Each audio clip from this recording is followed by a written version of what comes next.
조선 8도 효가 만인의 덕목이던 시절 한양 변두리에 사는 젊은 선비 선우는 그 누구보다 어머니 혜진을 극진히 모셨습니다.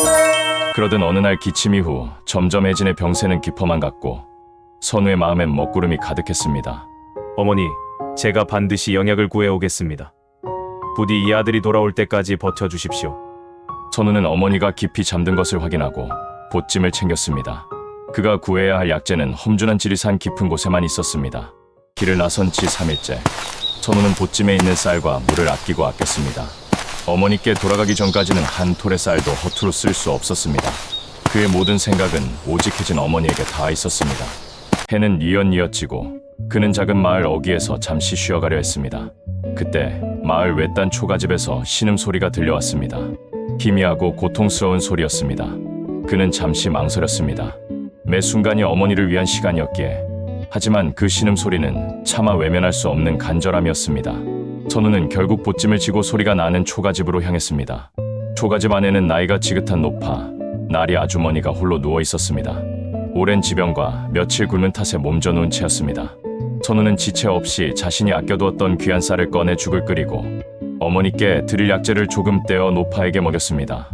이는 선우에게도 매우 큰 손실이었습니다. 젊은이, 당신은 누구시오?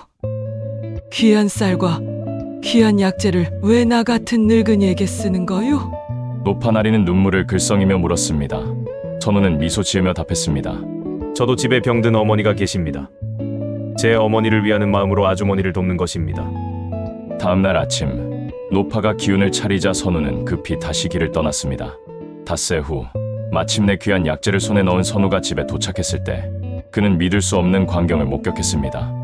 어머니 혜진의 방에는 한 낯선 의원과 정갈하게 차려진 음식이 놓여 있었습니다. 혜진 어머니는 훨씬 생기가 돌아 보였습니다. 의원은 선우를 보고 말했습니다. 당신이 선우 도련님이시여. 우리 어머니께서 보내셨어. 나리 아주머니는 사실 이 지역에서 은퇴한 유명한 의원의 어머니였던 것입니다. 마침 아들이 중국에 가서 어머니 약재를 구하느라 자리를 비웠는데 나리 아주머니가 선우의 도움을 받고 감동하여 자신의 아들을 시켜 선우의 어머니를 극진히 치료하게 한 것이었습니다. 이 소문은 삽시간에 한양 전체에 퍼졌습니다. 사람들은 선우의 행위를 칭송하며 말했습니다.